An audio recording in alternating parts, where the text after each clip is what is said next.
It's the Opperman Report. Join digital forensic investigator and PI Ed Opperman for an in-depth discussion of conspiracy theories, strategy of New World Order resistance, high-profile court cases in the news, and interviews with expert guests and authors on these topics and more. It's the Opperman Report. And now, here is investigator Ed Opperman.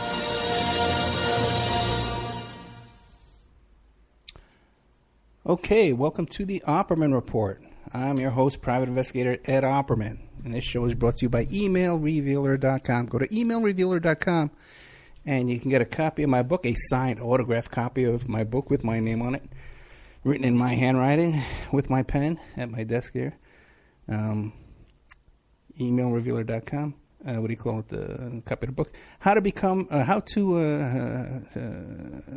a successful private investigator. That's the name of the book. You can also get that book on Amazon.com.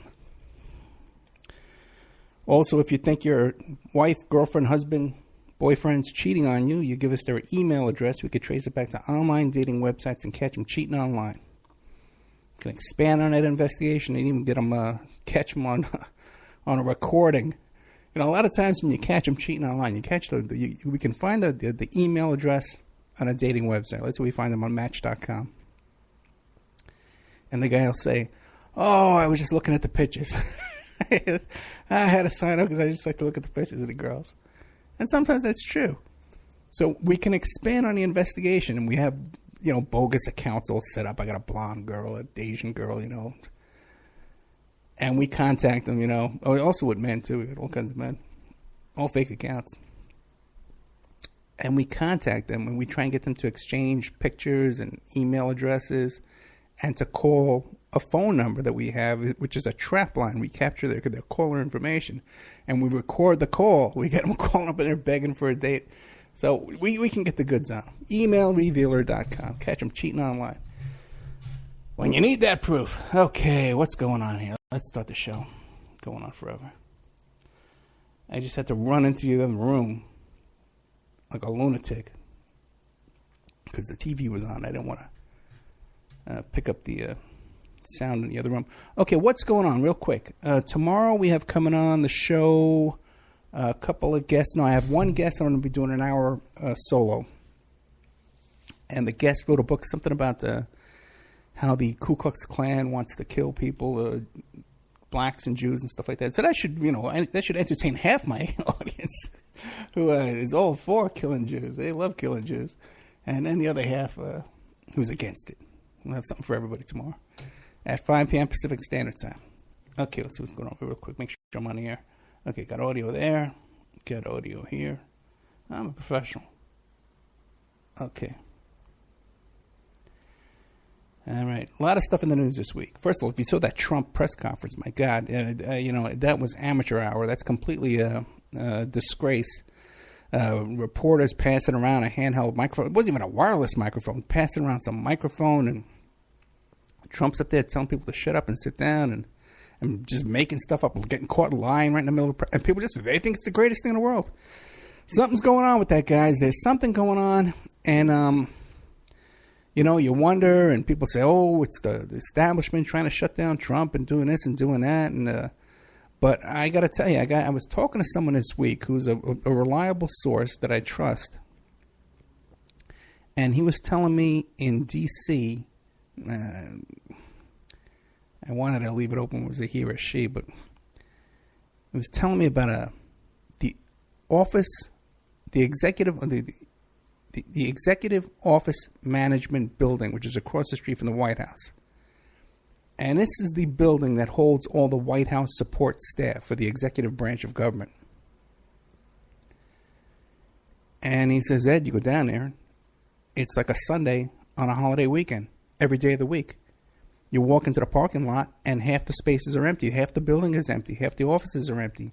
And the people are there are like junior staffers, that don't want to need their work. Local people who live there locally who can't quit. But the positions have not been filled by the Trump organization. So that leads me to conclude that, just like I've been saying all along, I'm very seldom wrong. Okay. That Trump is a con man who conned his way into this office. He's a con artist and a failure and a thief. Conned his way into this office, and he's not going to be able to pull it together. He just can't do it. And this is going to end very badly. He does have, intelligence opposition and Democratic opposition and Republican establishment opposition, but that doesn't mean that the guy's not a complete con man. And if he can't see through that, I don't know what to tell you. Okay, let's move on. Some big stuff happened this week, and I got a whole bunch of stuff to talk about. The Lisa Marie Presley stuff is just blowing up. Every 15 minutes, I'm getting an email notification on that story. I'm on the list for press releases for all these National Enquirer and Gawker and all that, Radar Online and all that stuff like that. So I get email notifications before the stories get published. And in the last 24 hours, it's hot and heavy, man. She's releasing stuff, and her ex-husband's releasing stuff. The house was raided for looking for inappropriate pictures of children on her husband's computer. He just came out with something in the last hour saying that she's living in a rehab, drug rehab. So that could really blow up. Got to keep an eye on that and see what's going on with that. 7 minutes into the show already. I got so much to talk about. Okay. Now, big story this week. They convicted a man named Pedro Hernandez, 56 years old, in New York City for the abduction and murder of little Eitan Pates. So, this was a huge story. This little boy, Eitan Pates, was kidnapped in Soho back in the 70s. I think it was 1979. And there wasn't a lot of child abductions back in those days, It's a big deal in New York City, and the little posters were everywhere. And for some reason, Maury Terry was fascinated with this case. And he never felt that this character, Hernandez, was guilty of the case. Even though Hernandez actually confessed to it. He said he had a relationship with this little boy, and, but Hernandez has mental problems. Maury Terry was obsessed with this. He's always talking about it, but never coming right out and saying that he suspected that it was the Process Church of the Final Judgment, the Son of Sam cult, who had kidnapped this kid and murdered this child. They never found the body. This character, Pedro Hernandez, wasn't capable of hiding this kid away for years and then disposing of the body. And although Maury Terry never came right out and said, hey, this is what I think happened, he did allude to this constantly, and he never thought that this guy, Hernandez, did this crime. So we got the conviction of Hernandez this week, which is not a good sign. I have spoken to another person who has interviewed a member of the Son of Sam cult who says that it was the cult who kidnapped Pates, held him for years, passed him around to different people who molested him, and then murdered him. Interesting. When I was a kid in 1979, down there on Bleecker Street at the Dial-A Joint headquarters run by Mickey Cesar. Mickey Cesar was a member of NAMBLA, and he ran the thing called the Church of the Realized Fantasies. And the Church of the Realized Fantasy. And if you remember that guy, I think his name was Ratzenberger or Kratzen, whatever, who killed the ballet dancer and made soup out of her stew and fed the homeless people at Bryant Park with his girlfriend there. He was a member of the Church of Realized Fantasy, and he claimed he was there and he was part of rituals there in that little studio or apartment where I had been many times. And one thing that always struck me, even at the time, was that this guy, Mickey, was this very flamboyant homosexual guy, and a member of NAMBLA, right openly, put NAMBLA sticker on his door there, had a framed missing child poster of Eitan Pates hanging on his wall, And I had a friend, too, Kenny, who looked a lot like Eitan Pates, but like 10 years older.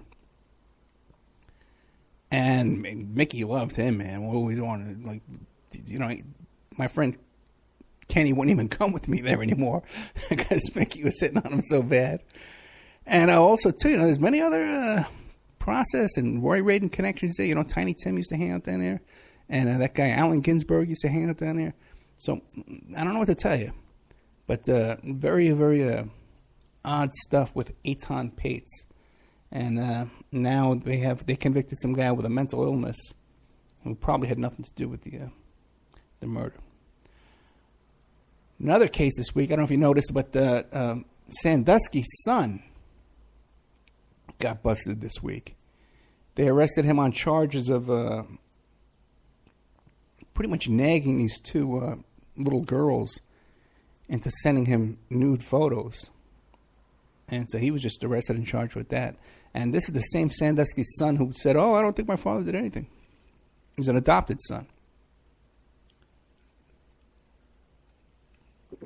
That's very interesting. Check that out. Okay, what else going on? There's other stuff here I don't want to talk about right now. I got a bunch of notes here, all scattered all over the place, but I'm going to skip these. And I have an hour to kill tomorrow after my guest. Although you never know, that could go good and go 2 hours. But I have a whole little thing here on Ted Gunderson I want to give you. Because, you know, people are looking at my old Ted Gunderson videos and giving me a hard time about it. So I'm going to just tell you everything I know about Ted. Listen, you can love Ted Gunderson if you want. I don't care. You know? All I can tell you is what I know. So we'll get into that tomorrow. Or maybe if I have time left over time. We're already 13 minutes into this. And time's are burning up. Let's see here. Now, what do I want to start with here?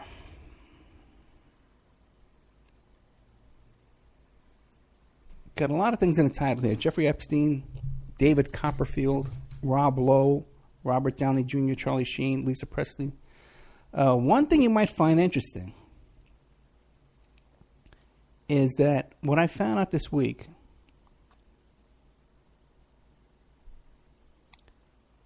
is that Rob Lowe, Robert Downey Jr., and Charlie Sheen were all best friends in high school.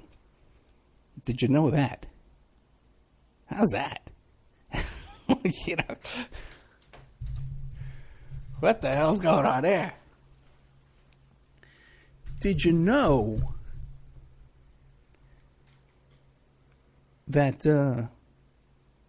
Rob Lowe claims that he was on one of these flights where these 9/11 hijackers were doing a dry run? He says that he was on one of those flights and saw them doing a dry run. So I started thinking, you know, because I was thinking about Pizzagate and stuff like that. I was talking to a lot of people, doing a lot of things off the air this week. A lot of work-related stuff. Work meaning work that I do with this radio show and these projects that I take on the radio show. Not my personal work that actually pays me. By the way, too, guys, I need a couple more memberships just to hold me over this month, please. $65. I give you a year. You get 13 and a half months. And you get a year's membership at OppermanReport.com. I got about 4 shows all recorded and ready to go into that member section. But I started looking into this stuff, and I says, you know, Pizzagate, you know, the Democratic Convention. Hey, wasn't Rob Lowe in a sex tape with a little kid at the Atlanta Democratic Convention when, what was that guy?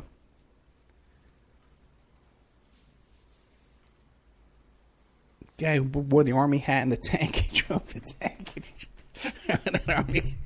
That character, I forget his name, man, but that lunatic ran for president. Oh, God.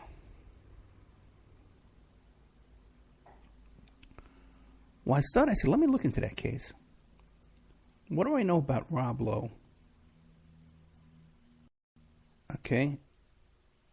And I remember there was some weird stuff about it. First of all, one kid in the Rob Lowe case was 16 years old, and another one was 22.